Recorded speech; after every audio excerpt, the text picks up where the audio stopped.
कोलकाता में trainee doctor के साथ हुए रेप और हत्या के बाद पूरे देश भर में आक्रोश है। खास करके मेडिकल स्टूडेंट्स और ट्रेनी डॉक्टर या रेसिडेंट डॉक्टरों के बीच नाराजगी है और अपनी सुरक्षा की मांग को लेकर ये डॉक्टर हड़ताल पर हैं। एक नाराजगी है जिस प्रकार से ट्रेनी डॉक्टर के साथ रेप और फिर हत्या की गई, इसकी नाराजगी है, और फिर डॉक्टर अपनी सुरक्षा की भावना चाहते हैं और इसीलिए अपनी मांगों को लेकर जगह जगह अस्पतालों के बाहर हड़ताल पर हैं। मुंबई में भी चाहे सरकारी अस्पताल हैं या फिर मुंबई महानगर पालिका के अंतर्गत आने वाले अस्पताल हैं, उसके रेसिडेंट डॉक्टर हड़ताल पर हैं। मुंबई के जुहू इलाके में हैं। जुहू इलाके में कूपर हॉस्पिटल है जो कि मुंबई महानगर पालिका के अंतर्गत आता है और इस अस्पताल के भी रेसिडेंट डॉक्टर स्ट्राइक पर हैं। Maharashtra association of resident doctors की जो संस्था है उसने आज सुबह 8 बजे से हड़ताल घोषित की है और ये अनिश्चितकालीन हड़ताल है और सिर्फ अति आवश्यक सेवाओं को छोड़कर सभी सेवाएं बंद रहेगी। ये नहीं बताया गया है कि हड़ताल कब खत्म होगी और इसकी वजह से देखिए कि मरीजों को कितनी दिक्कत हो रही है। कूपर अस्पताल के ठीक बाहर की आप तस्वीर देखिए, जहां ये प्रवेश द्वार है वहां पर मरीज अपनी फाइल और रिपोर्ट के साथ पहुंच रहे हैं, लेकिन यहां आने के बाद उन्हें प्रवेश नहीं दिया जा रहा है। ये बताया जा रहा है कि आज डॉक्टरों की हड़ताल है और डॉक्टरों की हड़ताल के चलते आज मरीजों का इलाज नहीं हो सकता। यहाँ पर एक बोर्ड लगा दिया गया है और बोर्ड को लोग पढ़ रहे हैं। इस पर लिखा है कि इन view of resident doctors strike the OPD papers will be issued from 7 AM to 9 AM। इस प्रकार का एक मैसेज लिखा गया है ओपीडी पेपर को लेकर, लेकिन डॉक्टर्स रेसिडेंट डॉक्टर्स उपलब्ध नहीं है, इसीलिए बहुत सारी सेवाएं आज और अनिश्चित काल के लिए बंद कर दी गई हैं।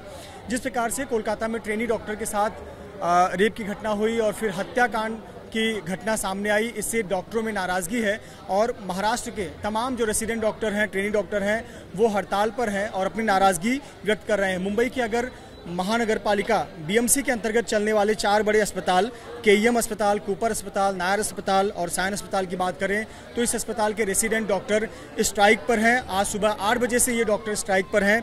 इनकी कुछ मांगे हैं। पहली मांग तो यही है कि कोलकाता के जो आरजी मेडिकल कॉलेज हैं उसकी मांगे मानी जाए, यानी जो पीड़िता के साथ अन्याय हुआ है उसकी मांगे मानी जाए। दूसरी है कि हत्याकांड के लिए जाँच के लिए एक सेंट्रल एजेंसी की नियुक्ति होनी चाहिए। तीसरा, डॉक्टरों के लिए एक सेंट्रल प्रोटेक्शन एक्ट जो बना है वो लागू होना चाहिए। चौथा, डॉक्टरों की सुरक्षा का ऑडिट हो और तत्काल सुरक्षा कर्मी उपलब्ध कराए जाएं और साथ ही साथ अस्पतालों में जो सीसीटीवी कैमरे लगे हैं उसके भी नंबर्स और वो किस प्रकार से काम करते हैं, कितनी संख्या में काम करते हैं, उसका बैकअप क्या होता है, ये भी इसकी भी जाँच होनी चाहिए। इस प्रकार की अलग अलग रेसिडेंट डॉक्टर्स की मांगे हैं और देखिए कहीं ना कहीं उसका खामियाजा आम लोगों को, आम मरीजों को भुगतना पड़ रहा है और काफ़ी ज़्यादा परेशानी का सामना करना पड़ रहा है।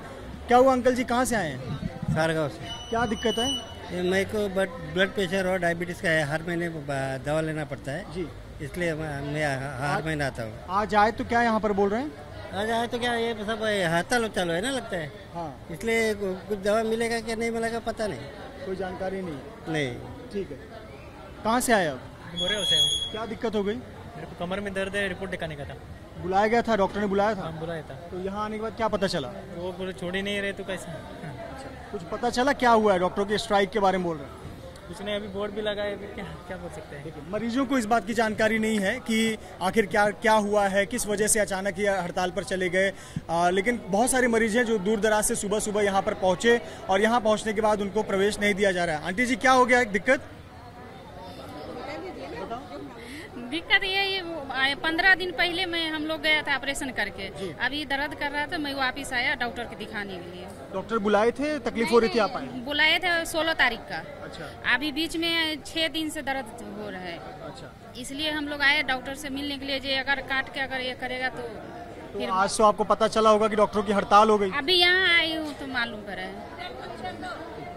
हाँ बताइए आंटी। इमरजेंसी पेशेंट रहेगा तो क्या करेगा, ऐसा हड़ताल करेंगे तो वो तो भारी मर जाएगा ना। क्या दिक्कत हो गई आंटी? मेरा दिमाग का दवाई लेने के लिए आई, लेकिन अभी इधर हड़ताल है, अभी क्या करेंगे हम लोग। तो देखिए, ये कुल मिलाकर जो मरीज हैं वो पिस रहे हैं क्योंकि उन्हें तो पता नहीं था कि इस प्रकार से हड़ताल है और यहाँ पर जब सुबह सुबह लोग अपने फाइल के साथ में, अपनी तकलीफ के साथ में यहाँ पर पहुँचे तो उन्हें पता चला कि डॉक्टरों की हड़ताल है।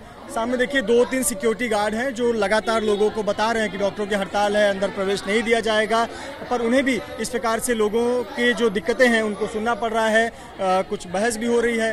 तो इस प्रकार तस्वीरें मुंबई में सामने आ रही हैं। पूरे मुंबई भर में जो सरकारी अस्पताल हैं या फिर मुंबई महानगर पालिका के अंतर्गत आने वाले अस्पताल हैं, उसके रेसिडेंट डॉक्टर्स की स्ट्राइक के चलते मरीजों को खासी दिक्कतों का सामना करना पड़ रहा है। लेकिन वहीं दूसरी तरफ एक वाजिब मांग जो है, जिस प्रकार से कोलकाता में एक ट्रेनी डॉक्टर की बलात्कार के बाद हत्या हुई, इससे डॉक्टरों में नाराजगी है और कहीं न कहीं पीड़िता के परिवार को न्याय मिले ये मांग, और साथ ही साथ डॉक्टरों को सुरक्षा उनकी सुनिश्चित की जाए, इस मांग के साथ Maharashtra association of resident doctors यानी मार्ड के डॉक्टर हड़ताल पर हैं। कैमरामैन अनिल पवार के साथ Mrityunjay Singh, ABP news, Mumbai. For exclusive and insightful videos, subscribe to our new channel ABP Live Premium.